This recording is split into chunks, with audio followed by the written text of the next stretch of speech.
The captain was too bright to be in the way. He whipped out of sight in a moment, leaving Silver to arrange the party. And I fancy it was as well he did so. Had he been on deck, he could no longer so much have pretended not to understand the situation. It was as plain as day. Silver was the captain, and a mighty rebellious crew he had of it. The honest hands, and I was soon to see it proved that there were such on board, must have been very stupid fellows, or rather, I suppose, the truth was this, that all hands were disaffected by the example of the ringleaders, only some more, some less, and a few, being good fellows in the main, could neither be led nor driven any further. It is one thing to be idle and skulk, and quite another to take a ship and murder a number of innocent men. At last, however, the party was made up. 6 fellows were to stay on board, and the remaining 13, including Silver, began to embark. Then it was that there came into my head the first of the mad notions that contributed so much to save our lives. If 6 men were left by Silver, it was plain our party could not take and fight the ship. And since only 6 were left, it was equally plain that the cabin party had no present need of my assistance. It occurred to me at once to go ashore. In a jiffy, I had slipped over the side and curled up in the foresheets of the nearest boat, and almost at the same moment, she shoved off. No one took notice of me, only the bow oar saying, "Is that you, Jim? Keep your head down." But Silver, from the other boat, looked sharply over and called out to know if that were me, and from that moment I began to regret what I had done. The crews raced for the beach, but the boat I was in, having some start, and being at once the lighter and the better manned, shot far ahead of her consort, and the bow had struck among the shoreside trees, and I had caught a branch, and swung myself out, and plunged into the nearest thicket, while Silver and the rest were still 100 yards behind. "Jim! Jim!" I heard him shouting. But you may suppose I paid no heed. Jumping, ducking, and breaking through, I ran straight before my nose until I could run no longer. That is from Treasure Island, your Sunday Penguin for today. Welcome, my friends, welcome to stately Vaughan Manor, and your Sunday Penguin, which is this fantastic book, yes, Treasure Island, by Robert Louis Stevenson, one of the most famous classics you'll ever find, Treasure Island. This book is a lot of fun. I have it in this nice hardcover edition from Penguin, one of their really nice hardcover line. It's got the nice parrots there to go along with Long John Silver, the dastardly pirate and cook. So this story, I've got my notes here. I will refer to them so I get my facts straight. This story was serialized in 1881 through 1882 in Young Folks magazine. It was finally published. Well, not finally. It was published in 1883 as a book. And it's been in print, I think, pretty much ever since. This was very popular from the beginning. And it's still very popular today. This is a great book. Probably Robert Louis Stevenson's most famous. I think it's probably still more famous than Dr. Jekyll and Mr. Hyde. They're neck and neck probably as books. And this is, of course, a classic book for younger folks. Of course, I didn't read it as a younger person. I read it when I was like 30 or something. But it was tremendously fun, even for a 30-year-old man. It's fun now. As a middle-aged guy, this is a fun book. This book tells the story of our hero, Jim Hawkins, who is a young boy. I think he's probably around 13, maybe 14 years old. I'm guessing when this book takes place. And him and his mother, they have an inn that they run. And one day, this really dastardly, low-down, grumpy pirate shows up and stays there. Billy Bones. He's kind of an ass, this guy, Billy Bones. But, you know, that's what you would expect from a pirate. So he goes there and he stays there, and he's really shifty, kind of suspicious, way suspicious, actually, because he's a pirate. And as it turns out, he has a map to buried treasure on an island. Treasure Island. So, one day, another old pirate shows up and basically tells him, well, I won't give it away, but basically, there's a pirate attack.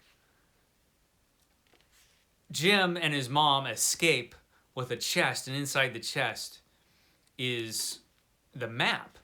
And so Jim takes this map to his friend, Dr. Badass. Dr. Badass actually has a name, Dr. David Livesey.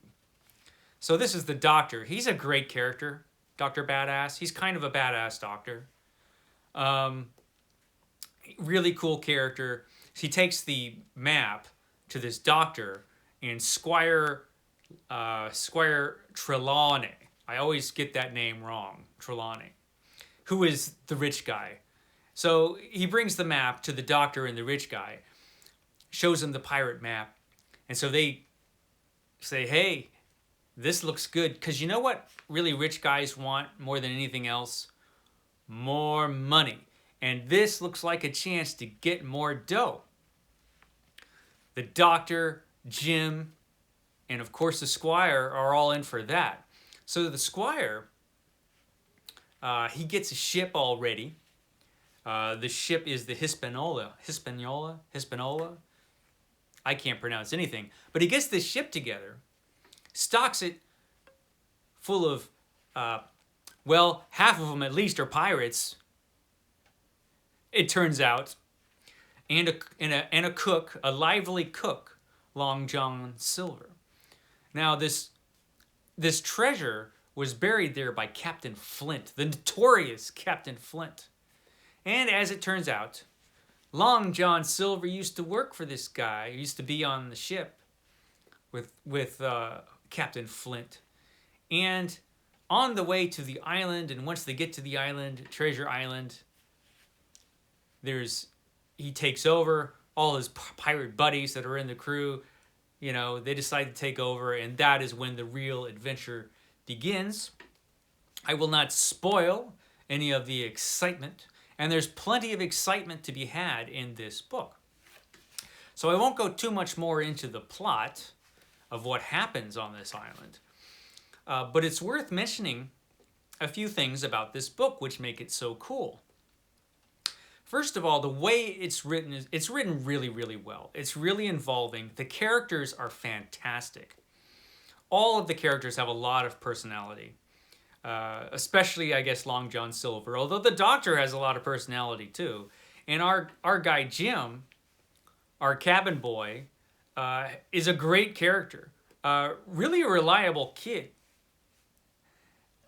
And he acts like a kid, but at the same time, he's got a good head on his shoulders, this guy. As you can tell just from that little bit that I read you there. He's a good hero for this story. And he is well respected by the Doctor and the Squire. Because indeed, some of his actions, well, they do help out a lot in their very, very dangerous situation. And boy, is this a dangerous situation they get themselves into. You know, if you're going to hire a ship, don't stock it full of pirates as your crew. But I guess they couldn't do background checks back then. And so they just kind of, you know, got stuck with what they got stuck with. Long John Silver, of course, is the standout character. He is actually a complex character, Long John Silver, the evil pirate who is masquerading as the cook. He's evil, but he's also kind of cool. He is an entertaining character. He's a dastardly pirate. You can't trust this guy, but he's kind of likable. You kind of like him at the same time. Shifty fella, this Long John Silver. And this book, of course, because it is so popular and it's about pirates, popularized a bunch of ideas that we have about pirates. You know, everything. I mean, this book has all of the pirate stuff that became famous pirate things.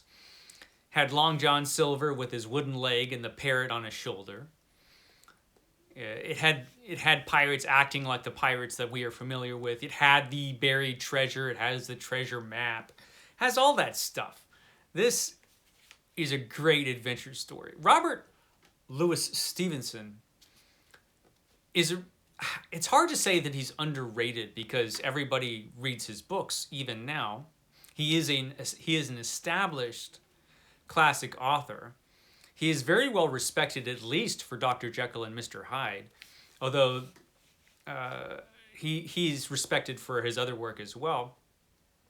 A lot of people still think of him as kind of a young person's author, and I guess he is if you're taking this into account. And Kidnapped, another fantastic book. But he had extraordinary talent, and his writing style was great. So great that many other authors imitated it. And this book, of course, like I said, was enormously popular from the start. It spawned many sequels by other writers, and it has from the beginning, and it still has. This book is still inspiring sequels and pastiches and stories and everything else, because it's just a great story. And if you haven't read it, if somehow you have not read this book, I highly recommend it. You might think, well, that's for kids. Yeah. It's pretty great to read this, like I said, as an adult. This is one of those books that anybody of any age could probably read and enjoy. It's pretty special just for that. I can't imagine anybody reading this and not liking it. I'm sure there must be somebody out there in the world who doesn't like this book. I don't know who you are or what's wrong with you, but there's probably somebody out there. Fantastic book. Of course, it gets my highest recommendation. If you haven't read it, read this book. It's your Sunday Penguin for today. Something very different coming tomorrow for Mythos Monday. I will see you next time.